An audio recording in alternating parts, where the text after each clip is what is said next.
صلی اللہ علیہ یا محمد صلی اللہ علیہ یا محمد صلی اللہ علیہ یا محمد صلی اللہ علیہ یا محمد. کئی جماعتیں علامہ اقبال کو برا کہتے ہیں اور شرابی بتاتے ہیں، جبکہ آپ کی انجمن کے لڑکے علامہ اقبال کو ولی اللہ کہتے ہیں. نعرہ تکبیر، نعرہ رسالت،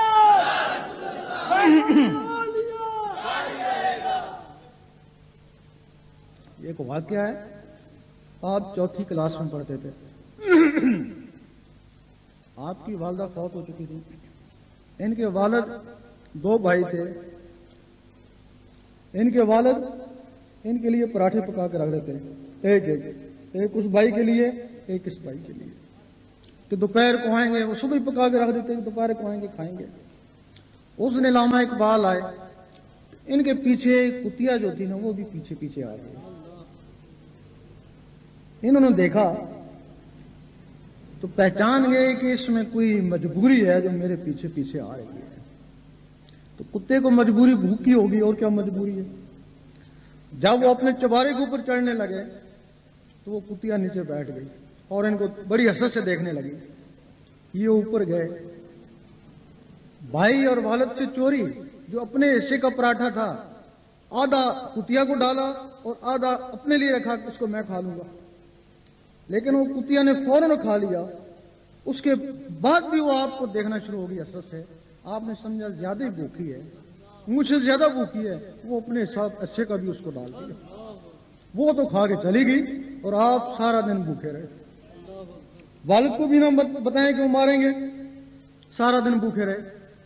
پھر رات کو والد کو بشارت ہوئی کہ تمہارے بیٹے نے ایک ایسا کام کیا جس سے ہم بہت خوش ہوئے اور ہم اللہ تعالیٰ اس کو ولی بنوائیں گے. یہ باقاعدہ ایک واقعہ ہے، یہ بچپن کا واقعہ ہے. پھر جوانی آپ کی جیسے بھی گزری. اس کے بعد پھر ایک اور واقعہ ہے. جو آپ کا خادم تھا، جو آپ کی خدمت کرتا، وہ کافی بوڑھا ہو گیا. آپ کے وسائل کے بعد اس نے یہ بات بتائی. یہ بات عام ہے. اس نے بتائی کہ ایک رات میں نے دیکھا کہ آپ اکیلے ہوتے تھے، لیکن اس وقت دیکھا کہ ایک بزرگ بھی آپ کے پاس آئے ہیں. میں حیران ہوا کہ دروازہ تو میں ہی کھولتا ہوں، یہ کدھر سے آ گئے. بڑے غور سے دیکھا. اب علامہ اقبال فرماتے ہیں کہ جاؤ 2 گلاس لسی کے لے آؤ. میں کہتا ہوں اب 1-1.5 کا ٹائم ہے، لسی اس وقت کہاں ملے گی. دکانیں بہت دور دور ہیں، شہر سے بہت دور ہیں.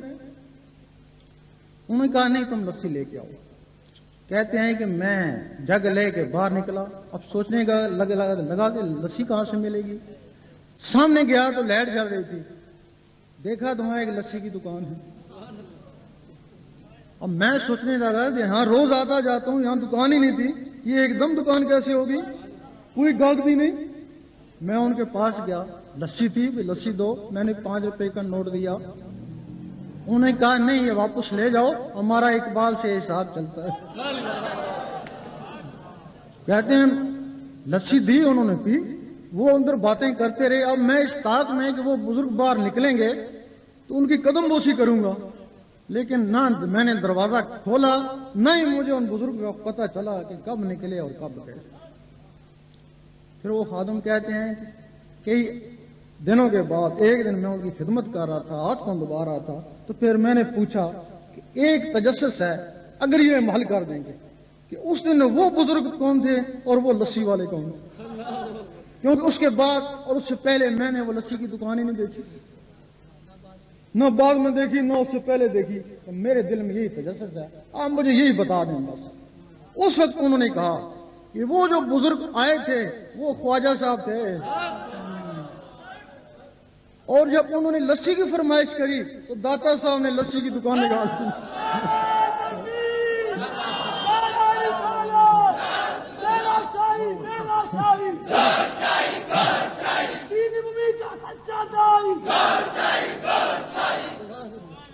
انہوں نے لسی کی دکان لگا دی کہ میزبانی تو میرا کام ہے. یہ واقعات تو بڑے مشہور ہیں. درحال سوال ہم تو ان کو ولی سمجھتے ہیں. ٹھیک ہے وہ غوث قطب میں نہیں تھے لیکن وہ نقبہ زنجبہ میں ضرور تھے. نقبہ زنجبہ اپنے آپ کو چھپائے رکھتے ہیں، انہوں نے اپنے آپ کو چھپایا ہوا تھا.